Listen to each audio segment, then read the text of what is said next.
Hi, I'm Lauren from LSP Actions, and in this 20-minute video I'm going to show you how to transform your image into a serene, sentimental, dreamy, warm edit using the LSP Chronicles Photoshop Action Suite.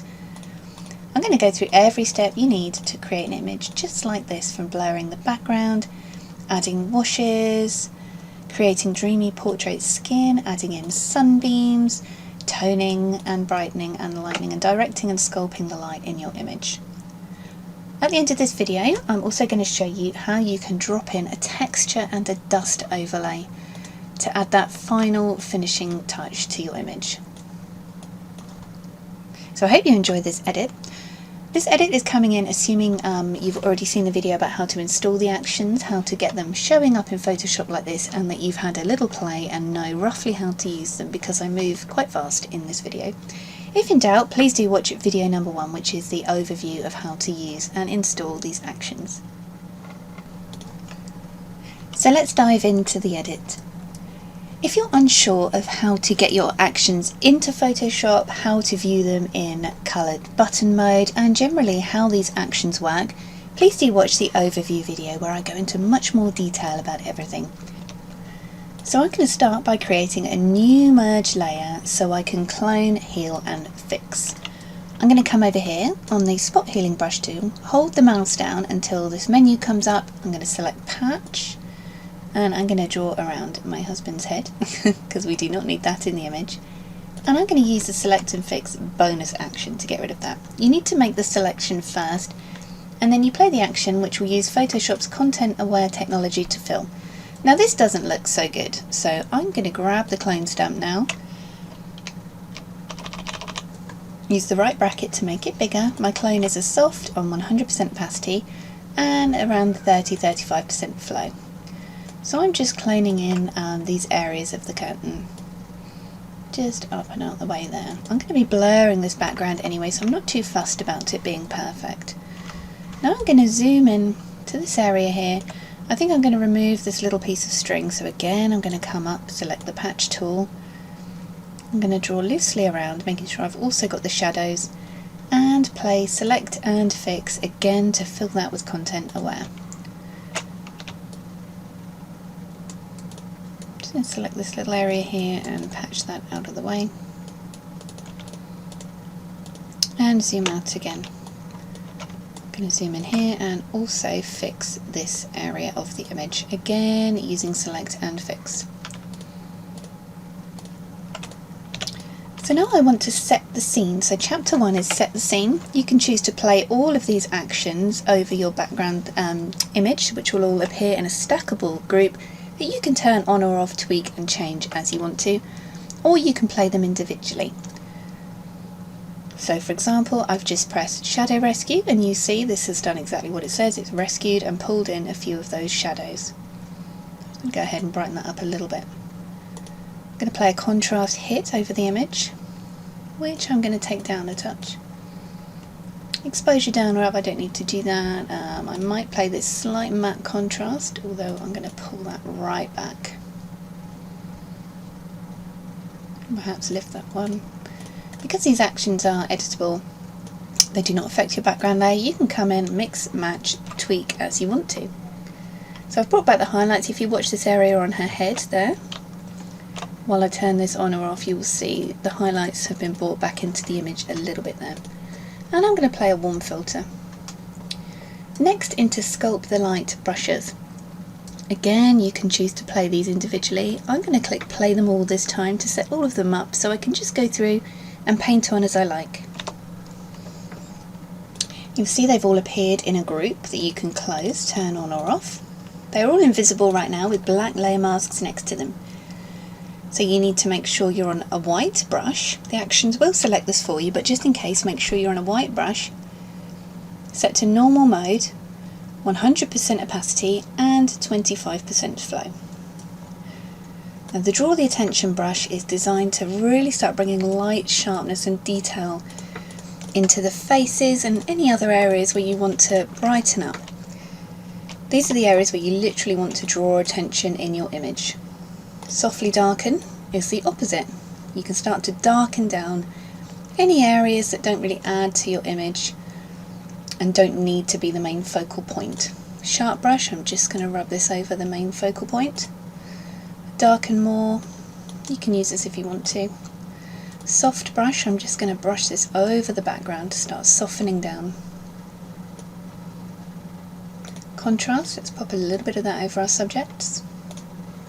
Softly brighten, add this into the window there.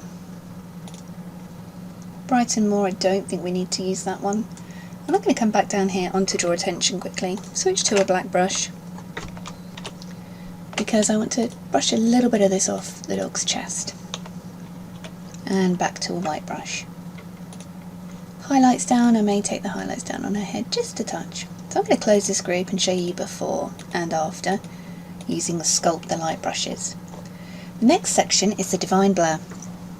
You have Divine Blur Big and Divine Blur Simple. Divine Blur will allow you to add a blur in the background that will not affect your subjects. Quite often if you try and artificially blur the background in Photoshop, you will find you have hair, perhaps you've got fur, any areas like that that you will want to mask. You can often find you get a kind of a fuzzy halo around them when you try and add an artificial blur. The Divine Blur is not the kind of blur you could achieve in the camera. It's a real painterly portrait blur designed for pushing your image right to its limits of creating this real magical storytelling vibe.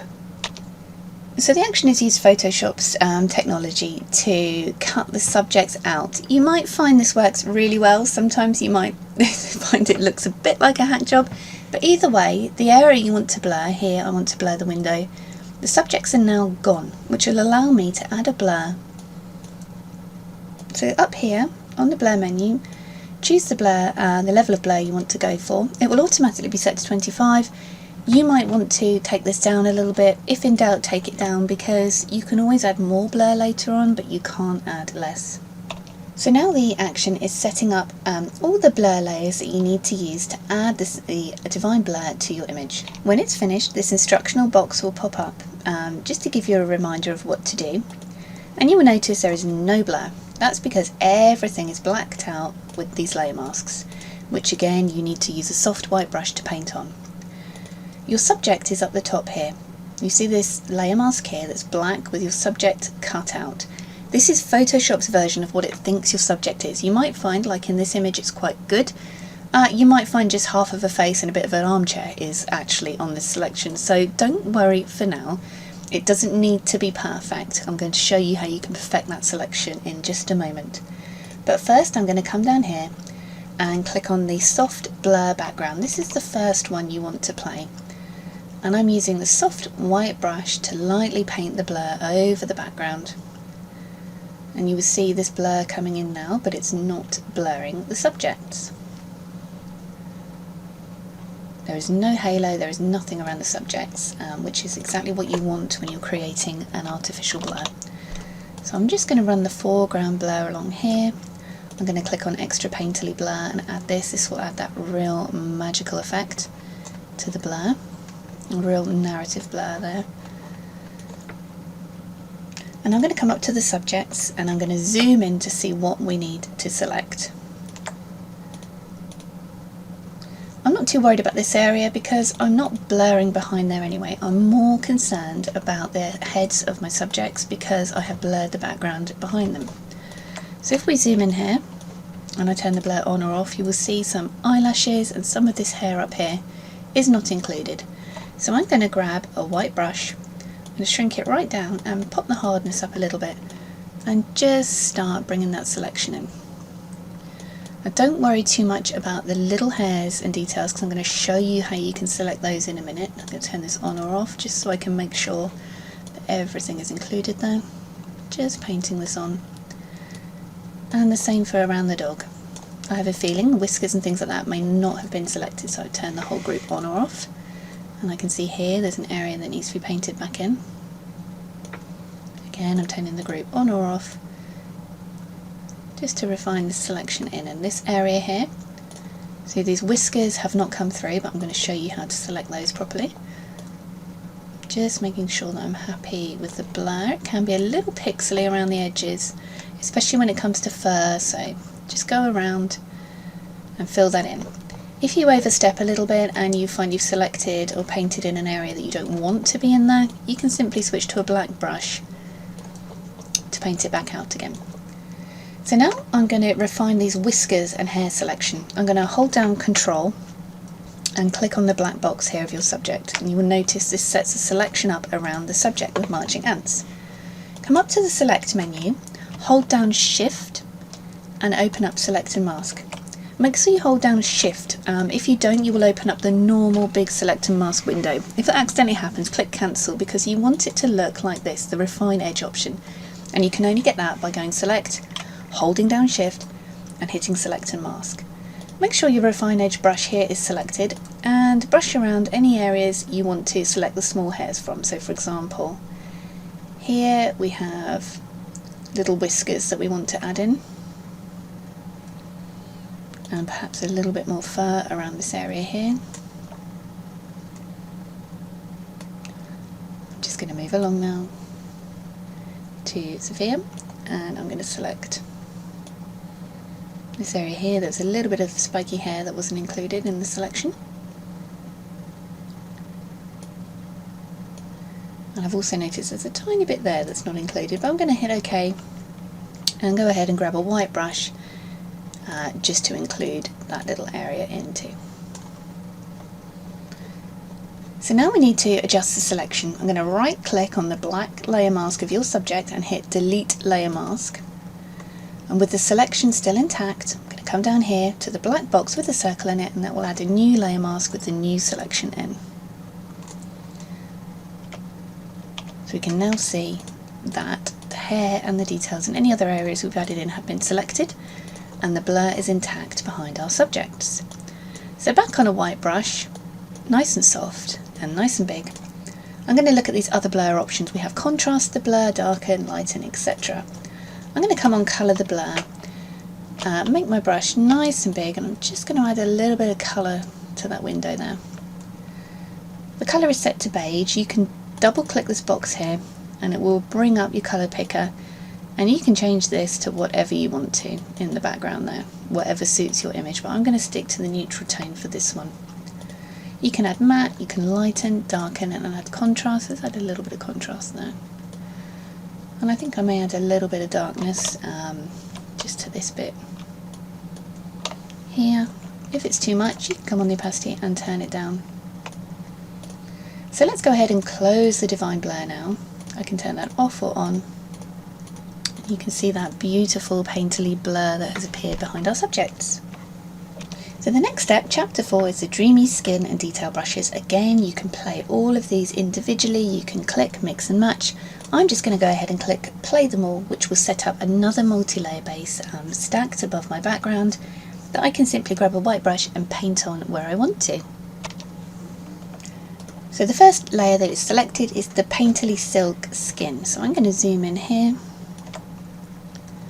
I'm going to grab the white brush, 100% opacity, 25% flow like normal, and make sure you're in the black layer mask, and I'm just going to go ahead and paint the painterly silk skin, which does exactly what it says on the tin. It adds this beautiful painterly glowing finish to the skin, little imperfections kind of disappear. If you accidentally paint over the eyes, you can rub that off with a black brush. Now I'm going up to the sharp details layer, and I'm going to use that on the eyes and anywhere else I really want to pop on my subject. And I'm also going to go over her a little bit there. The Brighten Eyes action, I'd recommend you only use this on the iris, so nice and small, just to give it a little bit of pop. Let me zoom out a little now on the darken brush. Let's just darken these shadows a little bit. Brighten up the face. I don't think we need to for this one, but if you want to, of course, you can use Brighten Up Face. Adding a little extra contrast in, I may do that one. Delectable Sharpen is good, just to add that final sharp tweak and calm the skin tone. If it's looking a little bit too glowy, you can calm it down there. So I'm going to go ahead and close that. We have before and after. And now, my favourite part, the whimsical washes. You can choose to play them all, but because there are so many layers involved, it will flatten your image, but it will save a snapshot for you should you need to go back. At this point, I would recommend using the flatten, snapshot and save action here, saving it as a copy that you can always open up and carry on editing as a PSD file or a TIFF, anything that saves your layers. Because this, even though it doesn't look like too many, there are a lot of layers included within these groups, meaning it's a very big file. Okay, so you can choose any of these. You may have your favourites, you may want to mix and match. I'm going to go ahead and click Rustic Toner for this one, see how that one comes out. You can play several, you can play as many as you like, you can mix and match all of them if you want to. I tend to like to choose 2 or 3 that work nicely together. So let's turn that one on or off. You can see that's very subtle, so we can turn Rustic Toner up a little bit and you will see the difference start to happen in your image there. So let's leave that around where it was and play Pickles and the Pup, which was actually named after this image. This will put a very warm, kind of rustic, deep reddish orange glow over your image, where it will really bring out the details and add a contrast hit and a delightful softness that doesn't actually affect the definition of your image or take the quality down. Let's zoom in a little bit to this one so you can see before and after. You can turn it up or down. You can open these groups and tweak them more if you wanted to. Everything in LSP is in the Chronicles Photoshop Action Suite is editable. So I really like that just as it is, although I may take a little bit of it off her skin. So I'm going to click on the white layer mask. The black brush will already have been selected for you, but if not, select a black brush. Now I'm going to come down here to the enhancement section. This is where we really add those artistic enhancements. So I'm going to add sunbeams. You can come up here to edit and click free transform, and you can move the sunbeams around. You can change the direction by clicking just outside of this transform box. So I'm going to change that direction to about there. You can move them too, you can resize, you can pull them in and out and do what you like with them. So I'm going to add the sunbeams about there, hit enter, and then go on to the layer mask where you will see a black brush has already been selected for you, and just paint this off. I'm just going to paint this off my subjects just a little bit because I want this to be a very subtle effect. I'm going to play darken the edges just to really start bringing the attention even more into this connection here. A black brush has been selected, so I'm just going to take that off this floor area here a little bit. And then we're into the final art layers. You can use these to add that final tweak. You have these blue ones here, they will affect your whole image, and you have some last minute paints down here.